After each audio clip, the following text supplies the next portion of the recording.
Assalamualaikum warahmatullahi wabarakatuh. We are the third group attempt to present our presentation on the feminism topic.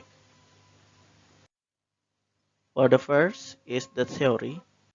Okay, now the theory. The theory, which is feminist theory, is a major branch within sociology that shifts its assumptions, analytic lens, and topical focus away from the male viewpoint and experience toward that of woman. So it's basically the male viewpoint and give it the experience toward of the woman viewpoint.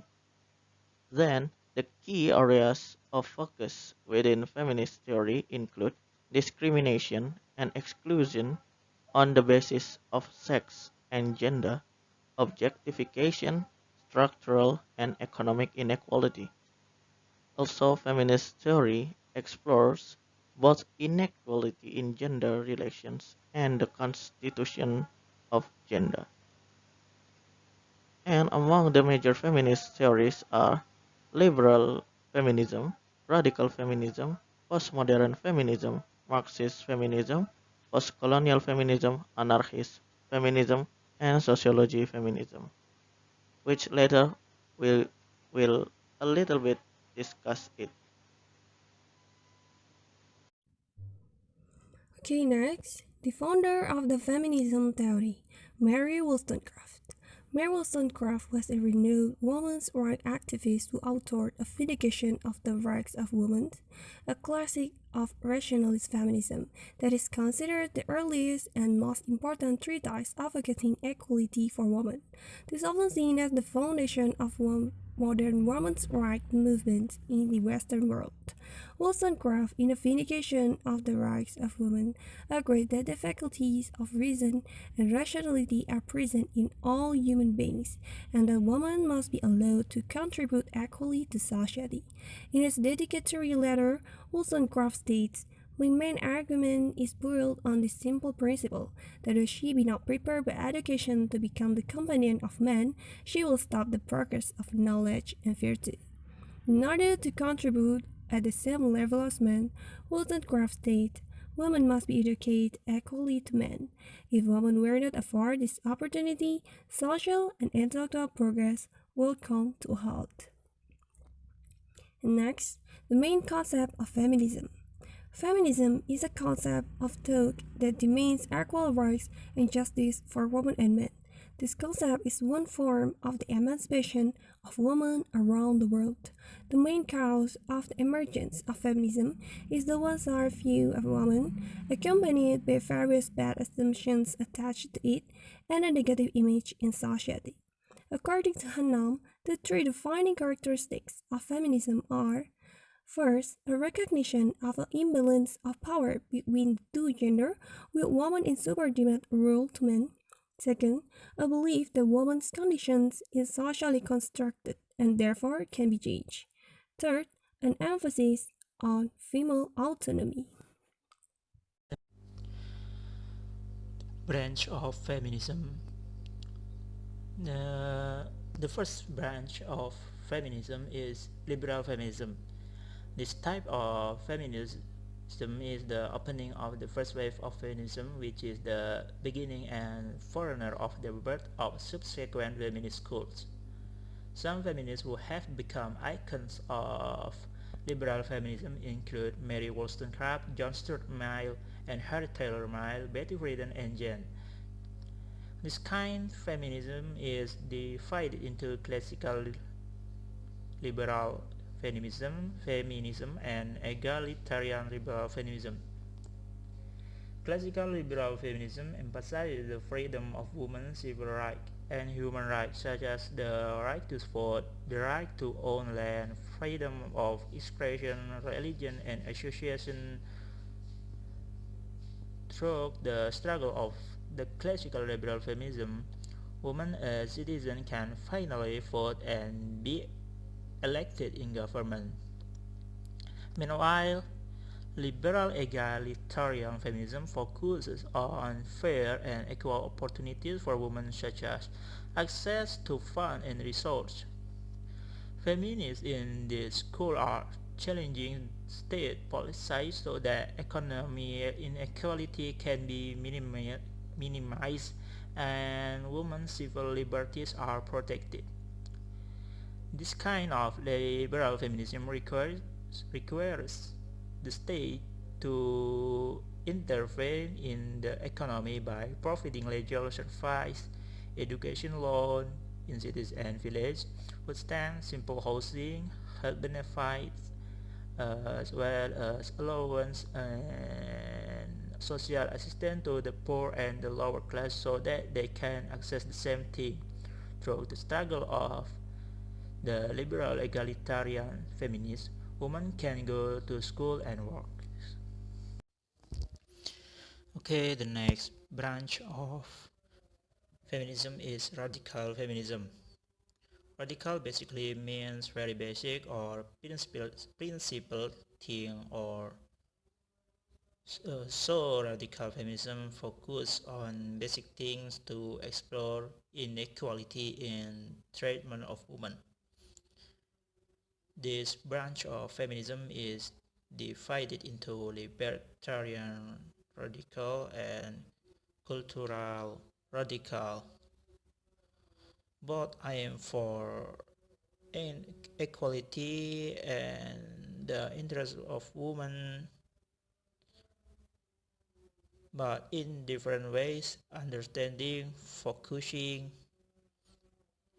on sex, gender, and system. The figures of radical feminism is Anne Oakley, Kate Millett, Sulamit Firestone, Gayle Rubin, Andrea Dworkin, Catherine McKinnon, Margaret Atwood, Gena Correa, Mark Percy, Mary Daly, and Adrienne Rich. Libertarian radical feminism considers feminine gender identity to limit women from developing as fully human beings, considers the main enemy of women is patriarchy, not men. This branch of radical feminism that emerged between 1916 until 1918 emphasized women's personal choice about their bodies and sexuality, whether they are heterosexual, lesbian, or transgender. In addition, adherents of this sect consider pornography and prostitution as the full authority of women's bodies, considers women's reproductive function such as pregnancy, childbirth, and breastfeeding as part of oppression, believe in the concept of social mother, namely that a child can still grow with both emotionally and intellectually through the role of adoptive parent, grandparent, uncle, caregiver, or teacher effective as effective as biological mothers. This branch also promotes dual parenting, surrogacy, which is considered to be able to bring other women closer, and view lesbianism as very personal choice of sexual preference. They considered that there was no specific type of sexual experience that should be prescribed as the best sexual experience for women. For radical libertarian feminism, women should feel free to choose that. Some of the prominent radical libertarian feminists are Anne Oakley, Kate Millett, Sulamit Firestone, and Gayle Rubin. Then The ideas of radical libertarian feminists are odd with the belief of the adherent of cultural radical feminism. For them, pornography and prostitution are considered harmful to women. In addition, the cultural radical feminists also invite women to enjoy the joys and pain of childbirth as a form of celebrating motherhood and resisting reproductive technology. In this flow of feminism talk, the development of reproductive technologies such as sperm and egg donor practice, fertilization in vitro, sex selection, embryo transplantation, and artificial reproduction are products of patriarchal culture. It's also considered to reduce women just as in the dystopian world of Margaret Atwood feminist science fiction world, The Handmaid's Tale, where women become domestic workers, social functionaries, sexual prostitutes, and reproductive prostitutes. In addition to patriarchy, the flow of cultural radical feminism considers men to be part of the oppression of women. They think that men control women's sexuality for men's enjoyment.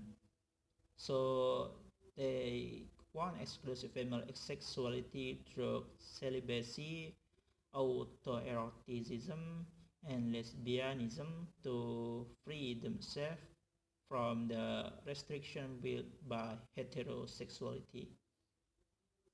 Some figures from the cultural radical school include Andrea Dworkin, Catherine McKinnon, Margaret Atwood, Gena Correa, Marge Percy, Mary Daly, and Andreen Rich. The last two mentioned are examples of cultural radical feminism who choose lesbianism politically and life without men. The next branch of feminism is postmodern. Postmodern feminism is for many people referred to as academic feminism because it is difficult to understand and is considered not to be involved in real revolutionary struggle such as protests, boycotts, campaigns, and demonstrations. In contrast to previous feminist schools, this flow refers the situation and considers the oppression of women as something that needs to be celebrated in the form of agency, strategy, and negotiation, namely a fundamental liberation, freedom from oppressive thinking or acceptance of diversity.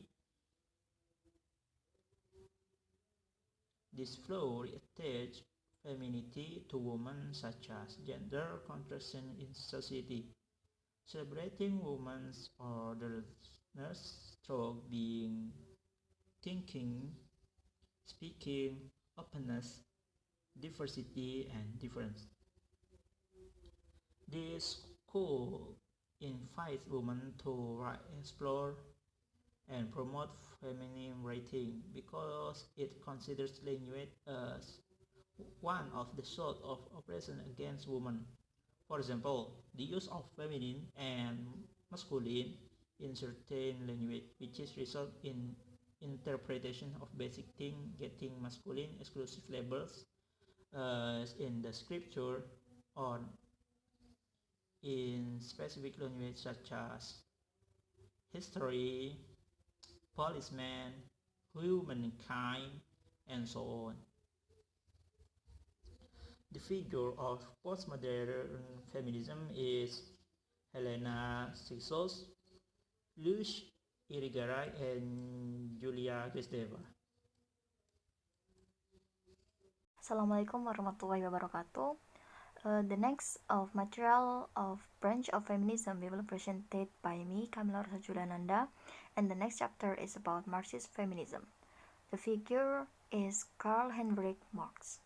This theory focuses on describing the low position of women in the economic, social, and political structure of the capitalist system, as well as on the existence of a patriarchal analysis. In this branch, women's problems are seen in capitalism, where the oppression of women comes from the exploitation of the purchase and proletariat class of society. Related from this theory, Friedrich Engel's theory was developed as the basis for this theory of Marxist feminism. Friedrich said about the concept of personal work, in which production activities initially aimed at meeting needs turn into an exchange. Exchange in this context is that men control production for this exchange, and consequently they will dominate social relations. And meanwhile, women are reduced like a property and stuff. This pattern forms a class in societies such as the bourgeois and the proletariat at one. And the next material is about post-colonial feminism.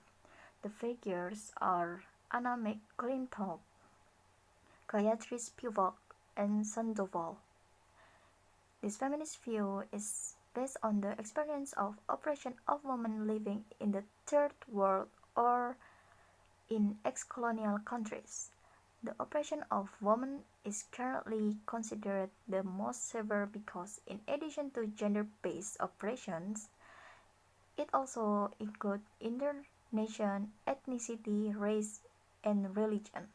They assume that men are the main character, women are only complements, and the image of innocent woman not involved in colonialism eliminates women's awareness to fight colonialism.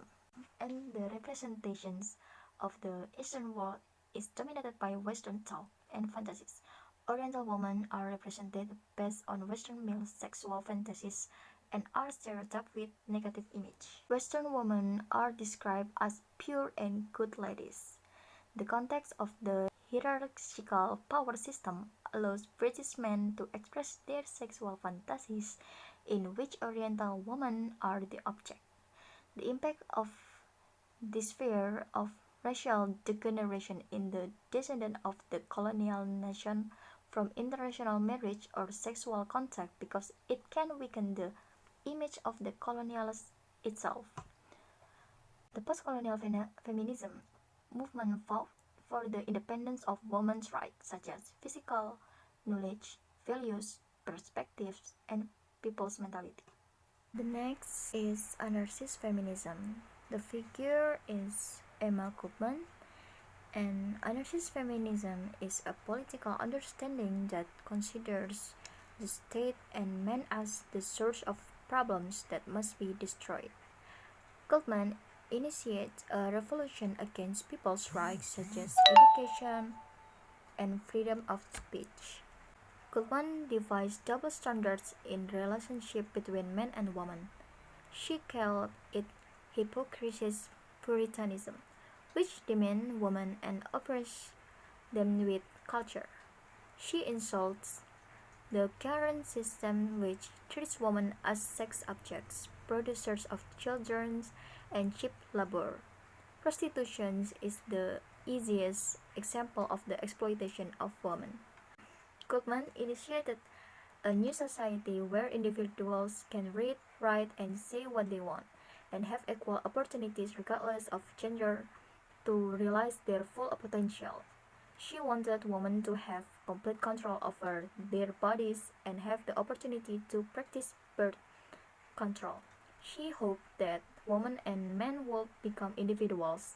It means living in voluntary associations. Goldman was isolated from the feminists of her time, but Her ideas were widely adopted by American feminists in the 1917 until 1918 centuries. The next is socialist feminism.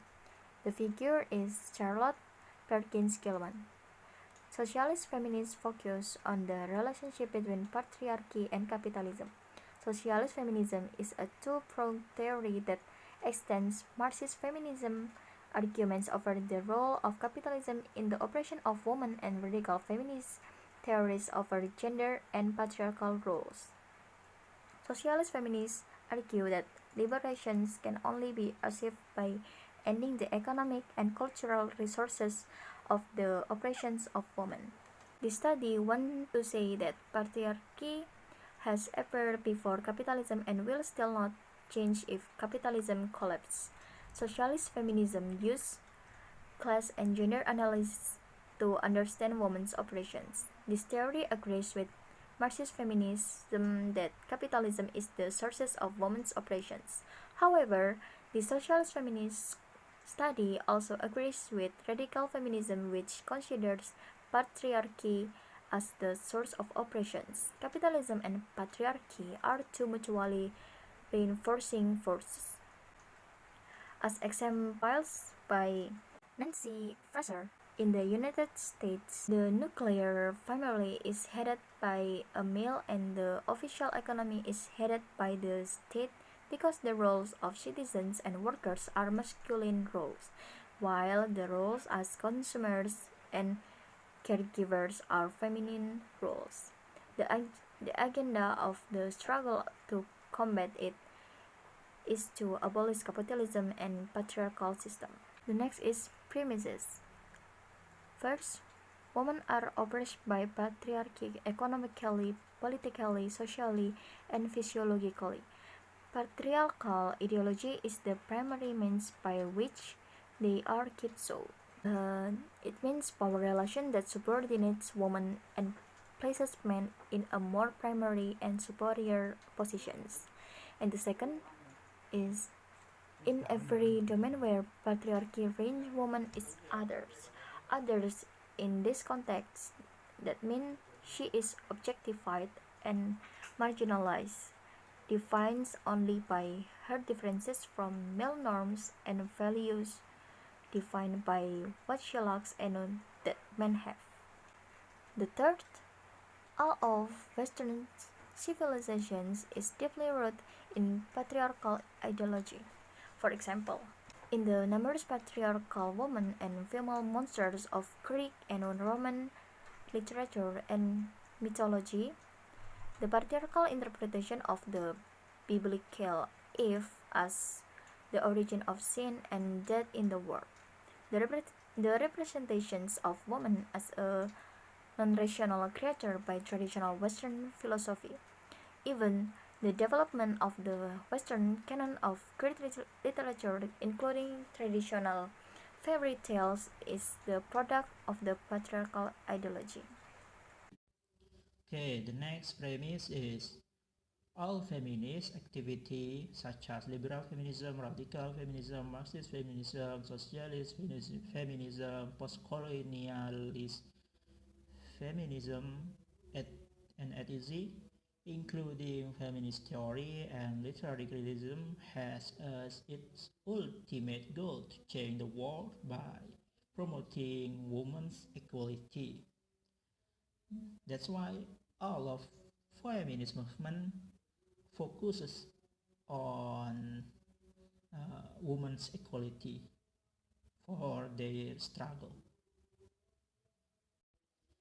And the next premise is in social environment, gender issues play a part in every aspect of human production and experience, including the production and experience of literature.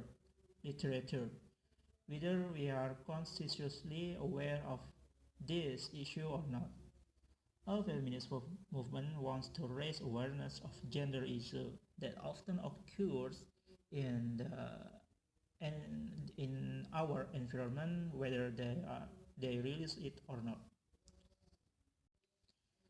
Okay, and the last premise of feminism is while biology determines our sex, male or female, culture determines our gender into masculine or feminine.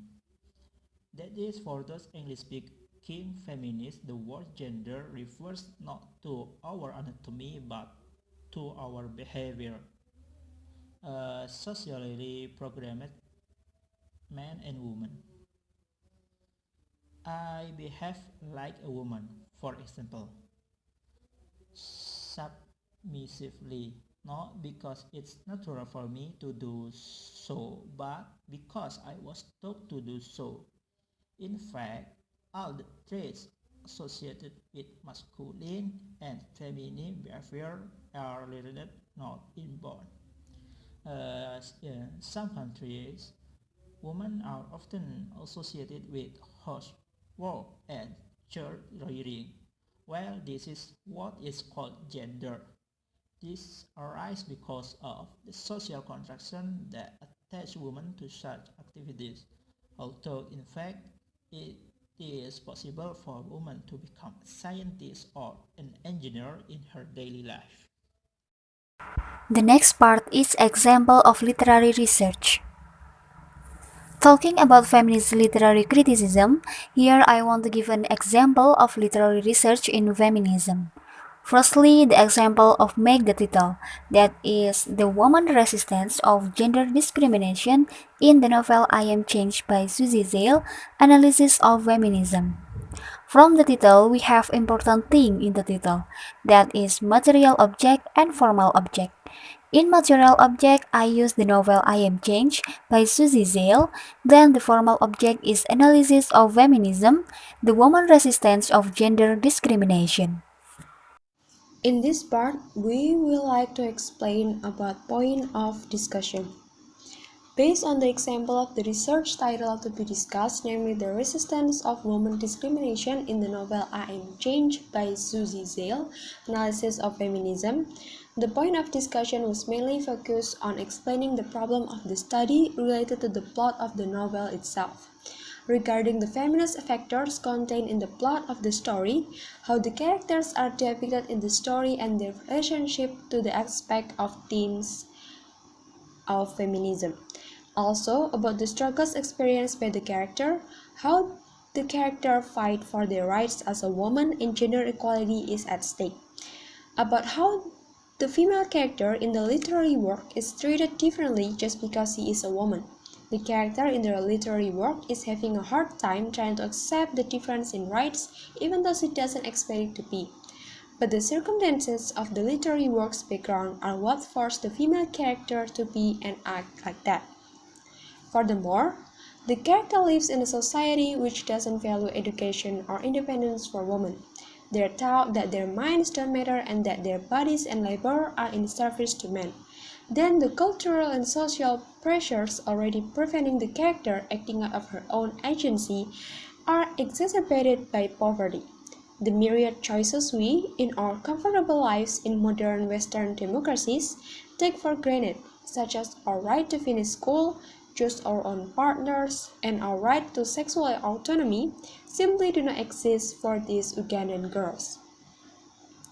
The author inhabits her protagonist's mind with impressive sensitivity to understanding of the conflicts and compromise the character Lillian faces, but she is prepared to challenge the restriction of her life.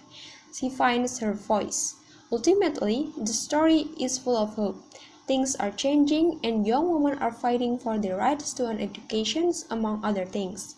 With untold millions of girls denied the opportunity to go to school, this book is a significant contribution to the struggle for women's rights in developing countries, as well as a call for collective action and support from those of us who are more privileged. That's all from the point of discussion. Thank you. Okay, now we are going to the research question.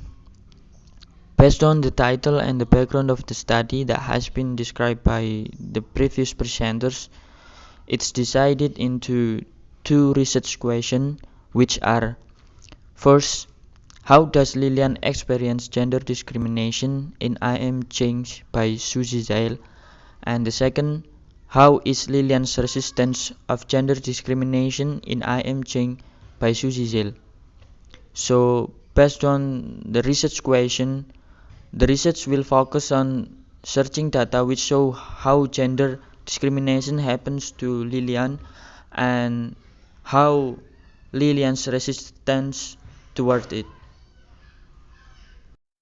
In this part, we will like to explain about point of discussion.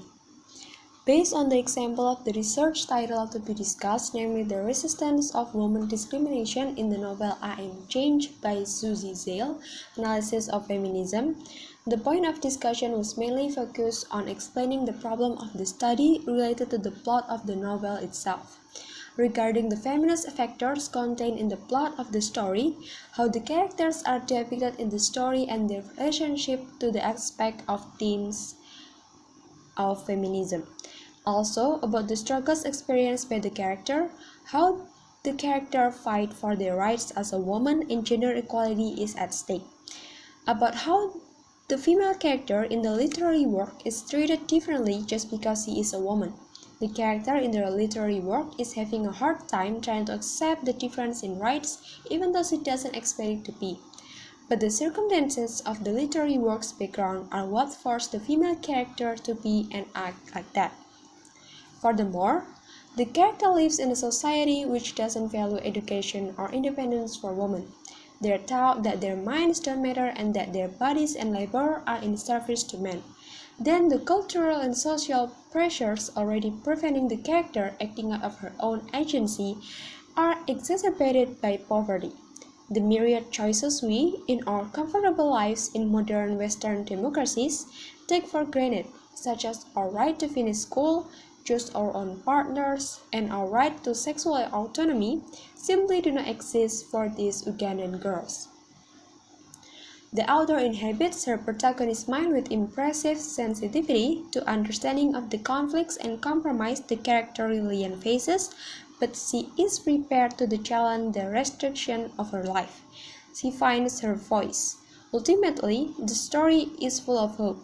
Things are changing and young women are fighting for their rights to an education, among other things. With untold millions of girls denied the opportunity to go to school, this book is a significant contribution to the struggle for women's rights in developing countries, as well as a call for collective action and support from those of us who are more privileged. That's all from the point of discussion. Thank you.